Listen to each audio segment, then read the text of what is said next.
湖數十年，閱人無數，接觸過無數浮沉起落的個案。我時常同大家講一句，很多人不願意坦然面對嘅真相。世人常談因果輪迴，但係絕大多數人對因果存有巨大誤解。錯時桃還就會即刻降臨。一旦中年春風得意，手頭寬裕，精力充沛，縱然越界犯錯，眼前依舊風光，便滋生暴波，覺得規矩只是約束普通人，游走底線之外。但幾十年觀人觀運，我見證無數事實，業債往往分延報遲報，很多清算不會落在30-40歲，年富力強、衝勁十足的階段，偏偏等到踏入60歲，元氣持續衰退，體力一年不如一年，不再擁有獨自抵擋病痛、經濟風險嘅能力，必須依靠家庭、依靠身邊人扶持度日之時，遲來的審判才號無預警地降臨，過程殘酷。般如地，今日這一番肺腑之言，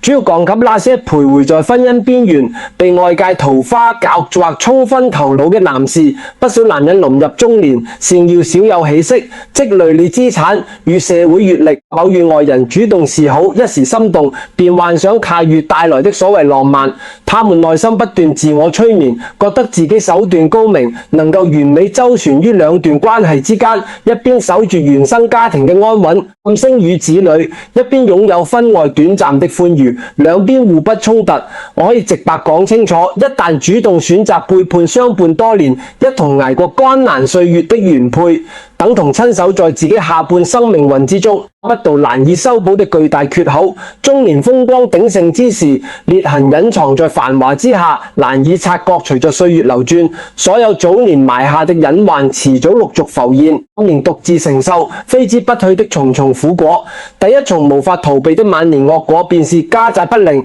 全屋氣場動盪，財富根基隨之鬆動。人一旦心思向外偏移，內心深處自知理呆，多數人不願坦然認錯，人性本能會不停找藉口，合理化自身嘅背叛，藉此消減心底的愧疚。為了讓自己背叛顯得理所應當，潛意識之中放大原配身上所有缺點，對方煮的飯菜口味不合，閒聊言語平淡，日常不懂製造驚喜，處理家事方式不合心意，種種微不足道你嘅生活劣事，通通被無限放大，出冷淡姿態，長期冷暴力相對，刻意疏遠避開溝通，整個家庭氛圍變得劍拔弩張，屋內暖意慢慢消散殆盡。從風水與命理角度來說，一個人安身立命嘅根基，夫妻宮直接掌管人一生情緒、穩定財富積存與晚年福利。夫妻長期不和、持續的爭執、冰封般嘅冷漠，常年充斥屋內，負面陰鬱氣場不斷累積。嘅典型陰氣擾雜，古語常講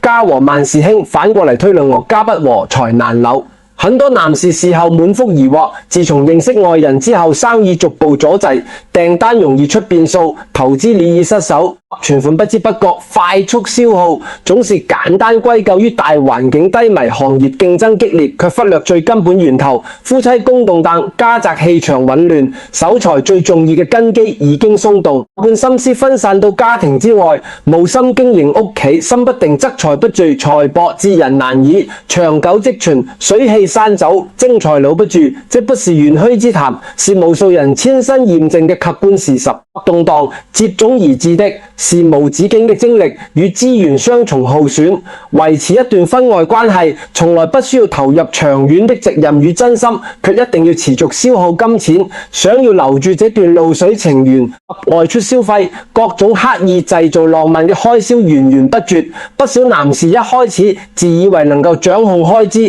覺得只是少量閒錢消遣，無傷大雅，到後來才察覺，這一筆看不見的花費，底深潭，每月不知必博角，流失大量原本屬於妻兒的家庭積蓄。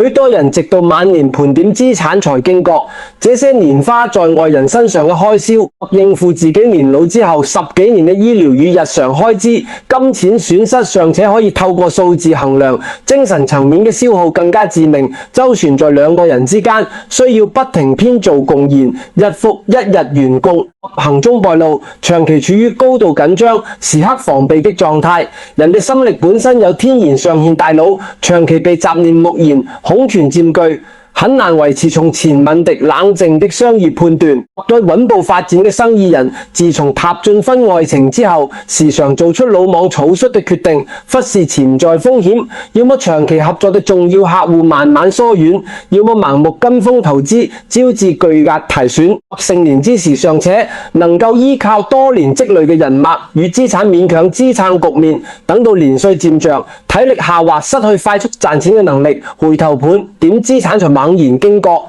大半輩子辛苦委下嘅積蓄，被這段短暫嘅緣分一點一滴掏空，等到病痛找上門，缺乏充足積蓄抵受風險，晚年極容易墮入貧病交迫、求助無門嘅兵夫。年輕時揮霍無感的金錢，求人嘅時候才明白，積蓄就是還言最大嘅大器。這一種還言難以還回的惡果，是數十年在子女心中建立起來的，即超也成上，鐵底崩塌。臨人存在一種自我安慰嘅錯覺，就算對不起妻子，只要持續供養子女急足生活費，盡力滿足孩子物質需求，依舊算得上一名合格績超魚。大大嘅低估了子女嘅感知能力。一個家庭當中，孩子就是最靈敏嘅情緒雷達，大人以為很多事情可以隱瞞，但是情緒與氣氛無法偽裝，默默流淚的深夜，家中長期冰冷嘅氣氛，父母之間毫無交流嘅神格，睇透咗獨自承受委屈嘅模樣，種種細節孩子全部看在眼裏，牢牢記在心諗裏。他們能夠清晰察覺，心思早已標出呢個家，一切物質付出只不過是用金錢彌補內心的虧欠，骨子裏極度自私，只顧自己一時歡愉，不惜摧毀整個家庭長久以來的安穩。子女年幼時不戚戚搖搖嘅經濟支持，沒有能力獨立生活，只能選擇沉默，不願直面劇烈衝突，不願意讓破碎的家庭矛盾擺上台面，但是心底嘅失望與怨恨不會隨時間自然消散，埋藏心底，靜靜等待屬於自己嘅時機。這就是很多人忽略嘅延遲審判。等到男士步入晚年，身體機能持續衰退，甚至中風蛀床行動不便，需要親人細心照料，望子女能夠貼心陪伴，問寒問暖之時，才會感受到刺骨的冷漠。子女會依照法律規定履行最低限度的義務，按時支付養老費用，又會安排妥當合適的安老院，辦世俗道德底線。旁人挑不出半分錯處，卻不會有半分發自內心的關懷、體貼與憐惜。沒有耐心傾聽心事，沒有細緻入微的日常看護，只剩下冷冰冰的直人交差。數十年養大嘅孩子變成最熟悉的陌生人，臨老孤獨無依，這便是許多踏越婚姻底線男士真實的結局。親情一旦蒙上多年怨氣，想要修復難於登天，重無可逃避的現實。我想同大家講透，婚外情從來不是世人幻想嘅靈魂契合與真愛，本質上就是一場明碼實價、極度冷血的資源置換，出原本屬於妻兒的金錢、時間、心力，交換第三者帶來的年輕感覺與一時嘅情聳價值。這場交易自始至終建立在利益交換之上，沒有情義作底，用在清晰明確的宗旨條件。第三者看重嘅大多是男人能夠持續提供嘅物質條件、穩定嘅收入來源。當歲月催人老去，一旦身體出現重大問題，能失去勞動能力，再也無法持續輸出資源，失去所謂提款機的價值。絕大多數人會毫不猶豫選擇抽身離開，不會願意耗費青春與精力去照料一個體弱多病的老人。繁華散去，所謂的紅顏知己轉眼消失，無足不會留下絲毫牽掛。不守人到最後，還抱有一絲不切實際的幻想。抽身離開，原配妻子仍然會留守身邊照顧起居。就算最終妻子沒有選擇離婚，基於多年情分、世俗眼光、顧及子女而留下照料日常，大家也要認清一個殘酷事實：的裂痕一旦產生，很難完全修復心中嘅傷痛，累積數十年，曾經的愛意早已消磨殆盡。他留在身邊打理日常，只不過是顧及人情責任，雙方共處一室，陌生路人甚至長年心存芥蒂，面對躺在床上無法自理嘅人，眼中再也沒有半分心疼與溫柔，只剩下難以釋懷的教遠。生病最需要溫暖陪伴嘅階段，打理起居卻感受不到半點暖意，這種精神上嘅孤獨遠遠比物質飢乏更加折磨人心。有錢可以請護工照料肉身，但是沒有任何人能夠買到發自內心的體貼與關懷。看到這裏會提出質疑，這一套說法是否屬於封建迷信嘅因果報應？我想清晰講清楚，這裏談及的因果並不是虛無鬆動的神靈主動降下療法規律資源搜集之下必然誕生的客觀結果。人每做出一個選擇，都會引發一連串連鎖反應。選擇背叛家庭就要持續消耗金錢與精神，刻意冷待伴侶，摧毀家庭溫度，長期忽視妻兒的情緒感受，遲早會收割極親情疏遠的代價。世間所有福分都有大致定數，你把原本用於千超顧家庭積累晚年保障的資源喺短暫嘅曖昧歡愉之上，將來年破需要依靠家庭抵抗風雨之時，自然無處尋求，依靠一切結局早在做出選擇嘅那一刻已經埋下伏線。我哋年輕時看不懂婚姻真正的價值，只覺得婚姻是縮數，羨慕單身自由，離往婚外新鮮感。實際上，一段穩固持久嘅婚姻，從來不只是單純的情愛關係。之中最重要嘅風險共同體，是漫長歲月裏隨時可以停靠的情感避風港。年輕時風光無限，身邊從不缺奉承討好之人，一旦失去健康，失去穩定收入，大難臨頭。多數酒肉朋友曖昧對象會慢慢走散，唯有相守數10年的枕邊人，本該是抵擋晚年風浪最後一道防線，透支晚年安穩、晚年的安全感。短短幾年甚至幾個月的刺激與歡愉，這是人生之中最不值得嘅死局。短暫的歡愉轉瞬即逝，幾個月的激情最多維持數年。裂痕親情隔閡，金錢低損帶來的惡果會伴隨往後數十年漫長時光。人到老年，日子一天比一天少，能夠依靠嘅人只會越嚟越少。早年親自摧毀嘅依靠，並獨自承受孤獨。男人這一生最值得長遠回報最高嘅投資，不是炒樓投機，不是短期生意搏殺，而是用心經營身邊嘅婚姻，同甘共苦，捱過人生低谷的伴侶。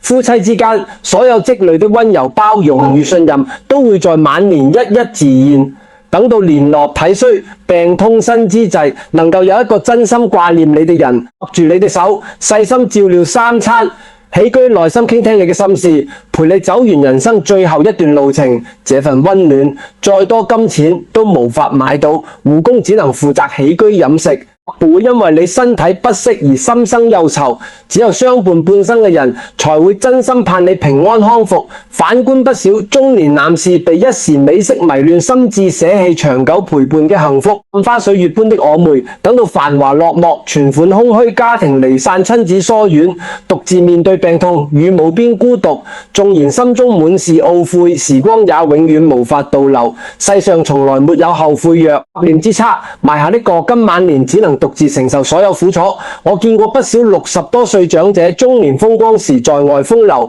晚年中風難蒼猛，原配不願悉心看顧，子女只負責安排安老院，不知所蹤，獨自躺在房間，日日看着牆壁度，日連一個傾訴心事嘅人都找不到。命運從來不會毫無預警突然降下災難，所有晚年嘅領糧金，一件件早年嘅選擇累積而成。中年是人生重要分水嶺，40至50歲，既是事業高峰期，也是很多人感情迷失的階段。一念之差足以徹底改變下半生命局。萬祈不要心存抱，不要以為或然可以永遠引分得天衣無縫。凡走過必留下痕跡，所有皆欠出去嘅情分，遲早需要加倍償還。不要覺得自己足夠精明，善平衡兩段關係。人心有限，精力有限，想要同時維持兩段感情，到最後往往兩頭落空。懂得珍惜眼前人，守住婚姻底線，穩住家宅氣場，保護與你共度艱難歲月的伴侶，維持親子之間關嘅懲處，積蓄足夠安身的財帛，提示穩定晚年福利最踏實嘅道路。人到中年應當懂得分辨哪些歡愉屬於陷阱。但齊斯依靠外界嘅曖昧看似溫柔，實則不斷耗損自身元氣、家庭福氣。枕邊人沉默嘅陪伴，齊斯風雨之中最可靠嘅依靠。很多人總是等到失去一切，平淡相守有多珍貴，可惜醒悟之時已經沒有補救的機會。如果這番話能夠點醒正在迷茫、遊走在邊緣嘅朋友，不妨在評論區留下善待枕邊人，提醒自己恪守本心的承諾，也可以轉發影片及身邊容易迷失的友人。多一個人清醒，就少一個家庭承受破碎之苦。記得點讚並訂閱頻道，我繼續同大家分享閱人觀世嘅心得。願所有人都能夠看透短暫較疑惑，守得住家中溫暖，到老之時有人相伴，心安無憾。